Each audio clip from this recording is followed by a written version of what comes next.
Junior NTR సినిమాలకి ఎందుకు దూరం అయ్యారు? జూనియర్ ఎన్టీఆర్ సినిమాలకు దూరం అవడానికి కారణం అలా ఓపెన్గా అయ్యి ఉండొచ్చు. దాని తర్వాత ఆయన పెళ్ళి అవటం, నాకు పెళ్ళి అవటం, నేను వేరే సినిమాల్లో ఉండి ఇంపార్టెన్స్ లేకపోవడంతో నేను ఈ సినిమాలో చేయకూడదులే అనుకోవటం కావచ్చు. ఏదైనా చిన్న గ్యాప్ వచ్చిన మాట వాస్తవం. దానికి చుట్టుపక్కల క్యారెక్టర్లు హెల్ప్ అవుతాయి సార్ బాగా. మన ఆలోచనకి మనకు వచ్చిన ఒక డౌట్ను లేకపోతే మన సెంటిమెంట్లకి ఇది చేయటం, చుట్టూ ఉన్న ఎన్వైర్న్మెంటు వచ్చే వర్డ్ ఒకటి చెవిలో పడితే తను కూడా ఆలోచిస్తారు, కానీ ఫోర్స్ ఎక్కువ ఉంటే సరేలే అంటారు. ఆయనకి అది లేకపోయినా ఆ చుట్టుపక్కల వాళ్ళు నన్ను కట్ చేసి ఉండొచ్చు. మంచి రిలేషన్ ఉండే సార్ తారక్తో నాకు. మంచి నేను ఆయన ఎలక్షన్లో ప్రచారానికి వెళ్ళినప్పుడు వాళ్ళు వేసిన ప్లాన్ అద్భుతం. ఇంత ప్రచారం, ఇంత గ్యాప్లో ఆయనకి ఎంటర్టైన్మెంట్. ఆయన రోజు మాట్లాడి రోజు ఇదే చేయకుండా ఈ ఫ్రెండ్స్ అనేవాళ్ళు ఉంటే ఒక్కొక్కళ్ళు అంటే రోజు అందరు ఉన్న ఇబ్బంది. ఫస్ట్ సెక్టార్లో రాజీవ్ ఎంటర్ అవుతాడు, దాని తర్వాత సమీర్ ఎంటర్ అవుతాడు, దాని తర్వాత రఘు ఎంటర్ అవుతాడు. రఘు మొదటి నుంచి ఉన్నాడు పాపం. ఆయనంతా చేసిన స్పీచ్ని చేసి వెబ్సైట్లో పంపించిన అందరు ఫ్రెండ్స్ అందరూ బాగా. నేను ఖమ్మం ఎంటర్ అయినప్పుడు నేను వస్తాలే అన్నా అని చెప్పి ఖమ్మంకి ఎంటర్ అయిన దగ్గర నుంచి ఖమ్మంలో అద్భుతమైన సభ జరిగింది, భారీ ఎత్తున పెద్దది. మొత్తం ఆ ప్రచారం దాంట్లో ఖమ్మం టాప్ అనమాట. ఎక్కువ మంది జనాలు, విపరీతమైన క్రౌడ్. పండగకి గ్యాప్ ఉండి బండి క్యారవాన్ ఏమో సర్వీస్ స్టేషన్ పంపించారు విజయవాడ. అందరం కార్లలో బయలుదేరాం. తారక్ గారి కారులో ఎక్కాలి, నేను ఎక్క అన్నాడు. నేను బ్యాగ్ తెచ్చుకున్నా, ఆ బ్యాగ్ వెనక కారులో ఉంది తెచ్చుకుంటా అంటే అది తెచ్చుకునే లోపు ఇంకొకళ్ళు ఎవరో ఎక్కారు, ఆ బండి బయలుదేరిపోయింది, ముందు వెళ్ళిపోయింది. అది మేము కొంచెం దూరం వెళ్ళిన తర్వాత ఓ బండి కింద పడి ఉంది. దిగి వెళ్తూ ఉంటే ఇక్కడ ఒక పిచ్చి అతను ఉన్నాడు, బాగా డస్టీగా ఒక పిచ్చి అతను. ఆయనతో ఎవరో మాట్లాడుతున్నారు. మేము అటు వెళ్ళి ఆ బండి లాగా చూస్తే దాంట్లో తారక్ లేడు. ఎవరని చూస్తే ఆ బాగా డస్టీగా పైనుంచి కింద దాకా అసలు గుర్తుపట్టిన విధంగా తారక్ ఉన్నాడు. చూస్తే అదేంటన్నా ఎలా ఉందో అంటే బ్లడ్ వస్తుంది. వెంటనే నా బ్యాగ్లో ఉన్న టవల్ చుట్టారు, మా బండిలో ఎక్కించుకున్నారు. సూర్యాపేటలో మా పెద్దక్క ఉంటారు, వాళ్ళకి ఐడియా ఉంటుంది ఏ హాస్పిటల్ మంచిదని ఐడియా ఉంటుందని వాళ్ళకి ఫోన్ చేసి ఎవరితో చెప్పొద్దు, ఇట్లా చిన్న యాక్సిడెంట్ అయింది, హాస్పిటల్కి వెళ్ళాలంటే పలానా ప్లేస్లో హాస్పిటల్ ఉందంటే వెళ్ళి హాస్పిటల్ని మొత్తం రౌండప్ చేసాం. మేమైతే పేషెంట్స్ కాకుండా మిగతా ఎవరు ఉన్నారు అందరినీ పక్కకు పంపించి ఎవరు ఉంది. తారక్ని చూడగానే డాక్టర్ చేతులు వణుకుతూ ఉన్నాయి ఈ స్టిచ్ చేసేయడానికి. వాళ్ళ బ్రదరే ఒక డాక్టర్ ఉన్నాడు, ఆయన చిన్న ఫస్ట్ ఎయిడ్ చేసి అక్కడి నుంచి హాస్పిటల్కి తీసుకొచ్చారు. డైరెక్ట్ కిమ్స్కి తీసుకొచ్చేసారు. ఆ ప్రాసెస్లో ఒక అతను సరదాగా నవ్వుతానో లేకపోతే సెటైర్కి గాను ఒక మాట అన్నాడు అనమాట, నువ్వు అడుగు పెట్టావు యాక్సిడెంట్ అయింది. నాకు కింద నుంచి మొత్తం షేక్ వచ్చింది బాడీ ఒకేసారి. కింద భూమి కదిలింది అంటారు కదా, ఏంది ఎంత మాట అనేసాడు అని నేను తిరిగి రీటర్ అవుట్ ఇచ్చాను. నేను ఉండబట్టే ప్రయాణాలతో వచ్చాడు, నేను లేకపోతే ఏమయ్యేదో అన్నాను. అలా అదేమన్నా బహుశా ఆయన దగ్గరికి వెళ్ళిందే, లేకపోతే ఇంకెవరిని ఏమన్నా చెప్పారా, ఎవరో పక్క నుంచి చిన్న. దాని తర్వాత నేను తారక్ గారిని కలిశాను, మామూలుగా మళ్ళీ లొకేషన్లో సరదాగా మాట్లాడా. మళ్ళీ సేమ్ అదే సరసం ఉంటుంది, అదే ఫ్రెండ్షిప్ ఉంటుంది, కానీ అటాచ్మెంట్ బాండింగ్ అనేది కొంచెం తగ్గింది. ఓకే. ఇక మళ్ళీ నేను చాలాసార్లు మొన్న రామయ్య వస్తావయ్యేవారు, దాని తర్వాత కందిరీగా శ్రీనివాస్ షూటింగ్ జరిగినప్పుడు ఆ లొకేషన్లోకి వెళ్ళాను. దాని తర్వాత నాన్నకి ప్రేమతోనేమో మొత్తం అబ్రాడ్లో చేశారు. జనతా గ్యారేజ్ అప్పుడేమో నేను ఈ షూటింగ్లో ఉన్నాను. అంతే తప్పితే ఓ తెలియని చిన్న గ్యాప్ అయితే ఉంది, అది నేను క్లియర్ చేసుకుంటాను. ఎందుకంటే అతనికి నేనేంటో తెలుసు, తారక్ గారికి నేనేంటో తెలుసు, తారక్ గారి గురించి అందరికీ తెలుసు, నేనేంటి నా ఇన్నర్ ఏంటి అనేది తన క్లోజ్ స్నేహితుడైన రాజీవ్కి తెలుసు నేనేంటో. అలాంటిది ఏం లేదు, అదో జ్ఞాపకంగా అదో మాధుర్యం కోసం వచ్చిందేమో మా మధ్య, గ్యారంటీ కలుస్తాం. అలాంటిది ఏం లేదు. మేము అంటే నేను అనేది మీరు అడిగిన దానివల్ల నేను అంటే ఏదో విడిపోయాం అనేది కాదు, చిన్న గ్యాప్ అయితే వచ్చింది, అది సర్దుకుంటాను. నా వైపు కూడా ప్రయత్న లోపం ఉంది, వెళ్ళి నేను చెప్పుకునే విధానం నా ప్రయత్న లోపం కూడా ఉంది. నా బిజీ కావచ్చు, నా కుటుంబం కావచ్చు, నా కూతురు పేరు ఏం పెట్టాలని ఆయనే ఫోన్ చేసి అడిగాను నేను. దానికి ఆయన సజెషన్స్ ఇచ్చాడు. నేను ఎలా అంటే బాగుంది పేరు పెట్టి అన్నాడు. నా కూతురు ఇయర్ ఫంక్షన్కి తారక్ లాంటి హీరో వచ్చి మా పాపని ఆశీర్వదించాడు. అంత రిలేషన్ అంత ఇది ఉంది మా మధ్య. ఏదన్నా ఓపెన్గా చెప్పేవాడిని నేను. ఆయన సినిమా అందరూ అంటే రాజు వాడు డైరెక్ట్గా ఓపెన్గా చెప్తాడు, మిగతా వాళ్ళు నన్ను అడుగుతారక్ అనేవాళ్ళు. నేను మాత్రం నా దగ్గరకు వచ్చినప్పుడు అడిగినప్పుడు తలకాయ ఉంచుకునేవాడిని, చెప్పంటే ఓపెన్గా చెప్పేవాడిని. Okay okay. అవన్నీ సరదాగా ఉంది. బాగా నవ్వుకున్న సందర్భాలు ఉన్నాయి. నరసింహుడు అనే సినిమా యాక్చువల్గా రిలీజ్ లేట్ అయింది. అందరం తారక్ వాళ్ళ ఇంట్లోనే ఉన్నాం సరదాగా. సినిమా రిజల్ట్ ఏంటి అన్న టెన్షన్లో ఉన్నాం. అంటే జనరల్గా ఏంటంటే అంత పెద్ద మాస్ హీరో సినిమా పొద్దున్నే పడిపోద్ది, ఫ్యాన్ షోలు అలాంటి. ఆ సినిమా కొంచెం లేట్ అయింది. అందరం వెయిటింగ్, రిజల్ట్ కోసం వెయిటింగ్. నాకు ఖమ్మం నుంచి రిపోర్ట్ వచ్చింది. వెళ్ళి గదిలోకి వెళ్ళి తారక్తో అక్కడే ఉన్నాడు తారక్.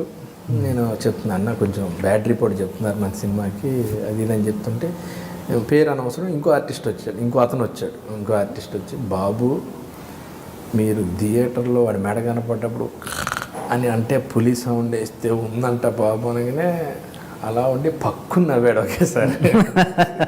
అబ్బా జరిగింది ఏంటని అని సరదాగా అట్లా సరదాగా అయిపోయింది అనమాట. ఆ టెన్షన్ పోయింది, అందరం పోయి మళ్ళీ పార్టీ మూడ్లోకి వచ్చాం. ఓకే అయిపోయింది. అంత క్లోజ్ రిలేషన్ ఉండేదండి, ప్రతిదీ బాగా క్లోజ్ రిలేషన్ ఉండేది. ఏమైనా ఆయన పెళ్ళి అవ్వటం, చిన్న ఆయనకి ఫ్యామిలీ బాండింగ్ ఏర్పడటం, అంతకుముందు అందరం కలిసి ఉండేవాళ్ళు బాగా. పెళ్ళైన తర్వాత కూడా మిగతా అందరితో కూడా కొంచెం రిజర్వ్ అయింది. నాది ఏం కాదు సార్, అది ఎంత మామూలే, వెళ్ళి మళ్ళీ ఒక 2 నిమిషాలు గ్యారెంటీ ఉంది. హాస్పిటల్లో మీరు రిటైర్డ్ మాట్లాడింది ఒక ఆర్టిస్ట్తోనేనా? ఆర్టిస్టా లేకపోతే మామూలుగా కామన్ ఫ్రెండ్. ఓకే. అంటే మామూలుగా ఇండస్ట్రీలో అనుకునేది ఏంటంటే జూనియర్ గురించి, ఎన్టీఆర్ గురించి ఇక్కడి మాటలు అక్కడ చెప్పారు శ్రీనివాస్ రెడ్డి, అక్కడి మాటలు ఇక్కడ ఎన్టీఆర్కి చెప్పారు, అందువల్లనే కొంచెం దూరం పెట్టారు అన్నది ఒక టాక్. ఎంతవరకు నిజం? ఏమో మరి, అదైతే నా దాకా రాలేదు. బహుశా మీకు ఎవరన్నా అట్లా ఇన్ఫార్మ్ చేసి ఉండొచ్చు, అదో కారణం అయ్యి ఉండొచ్చు అని చెప్పుంటారు. అంత ఇక్కడ విషయాలు అక్కడ మోసేసి, అక్కడ విషయాలు ఇక్కడ మోసేసి అంత ఏం జరగలేదండి మా మధ్య. అంటే ఇప్పుడు ఏదన్నా ఒక ప్లాన్ అనుకుందాం, ఉదాహరణకు ఇంకో ఏదైతే అవతల అనేది ఏందో తెలియదు, ఇక్కడ విషయాలు అక్కడ అనేది అక్కడెక్కడ అనేది తెలుసు, ఇక్కడ అనేది మనకు క్లారిటీ ఉంది. ఎన్టీఆర్ గారి విషయాలు ఇక్కడ విషయాలని, అక్కడ అనేది క్లారిటీ. మీకు ఏమైనా ఐడియా ఉందా సార్? అక్కడ అనేది లేదు. ఇక్కడ విషయాలు అక్కడ అంటే అక్కడ ఏంటనేది తెలియదు. అలా తారక్ రేంజ్కి అక్కడ విషయాలకి వెళ్ళాలి. ఇక్కడ అనేది తారక్ రేంజ్ ఇదైతే దీన్ని మించి ఉండాలి అక్కడ అనేది. నాకు అంత అక్కడ ఉన్న పరిచయాలు ఏమి లేవు, మహా అంటే ఇక్కడే ఉంటాయి. ఇక్కడ విషయాలు ఇక్కడ చెప్పినంత మాత్రాన ఆయనకి పోయేది ఏం లేదు, ఇక్కడ ఒరిగేది ఏం లేదు.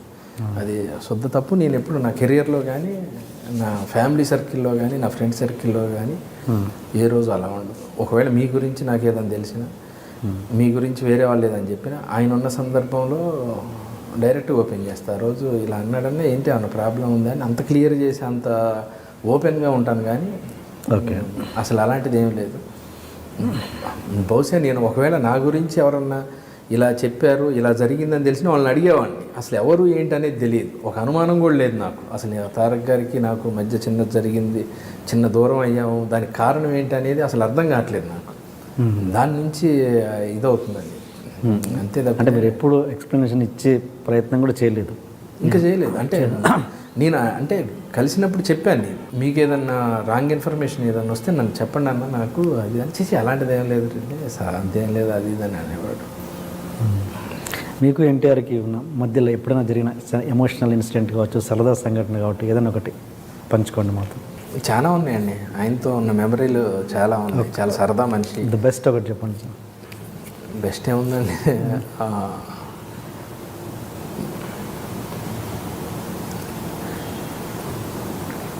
యమదొంగలో ఆ సీన్ జరుగుతున్నప్పుడు సర్కిల్ అంతా అక్కడే ఉంది దరిదాపు. నేను లేను ఆ రోజు ఆ లొకేషన్. మెమరబుల్ మర్చిపోలేదంటే నేను చిత్రగుప్తుడు, యముడేమో రాజీవ్ కనకాల, జూనియర్ ఏమో మా ఇంకో యముడు క్యారెక్టర్. వజ్రోత్సవాలు జరిగే టైంలో అనుకోండి స్టేజ్ మీద చేసాం. జరుగుతున్నప్పుడు యాక్టింగ్ చేస్తున్నాం, నేను చిత్రగుప్తుడు, ఆయన ఆయముడు, ఈయన వచ్చి చేస్తున్నప్పుడు మంచి మూమెంట్లో ఉన్నప్పుడు మైక్ ఊడిపోయింది. ఎవరిది? ఎన్టీఆర్ గారు. ఓకే. నేను అది చెప్పడానికి భయపడుతున్నా, తారక్ చెప్పడానికి. నేను దాని మీదే ఉంది నాకు మైక్. నీ క్యారెక్టర్ మర్చిపోయా, నీ చిత్రగుప్తుడు అని మర్చిపోయా, అయ్యో రాజీవ్ జల్దీ అంటే రాజీవ్ ఇంటెన్షన్ తీసుకొని 1 నిమిషం మైక్ పోయింది అంటే మళ్ళీ పెట్టుకొని ఇంకోసారి చెప్పమంటారా అన్నాడు. విజిల్స్ గోల అసలు పులకరించిపోయింది. ఒకేసారి రోమాలను ఎక్కపరుచుకున్నాయి. ఒక డైలాగ్, ఒక పాట విన్నాడంటే, ఇట్లా సినిమాలో పాట విన్నాడంటే పాట నాన్ స్టాప్ పాడతాడు. ఆలోచన విధానం టేప్ రికార్డులో పెట్టి ఫార్వర్డ్ బటన్ కొడితే ఎంత ఫాస్ట్ వెళ్ళిపోద్దో అంత ముందు, మనకన్నా ముందు ఆలోచిస్తాడు. చాలా మెమరీ, చాలా తెలివైనవాడు.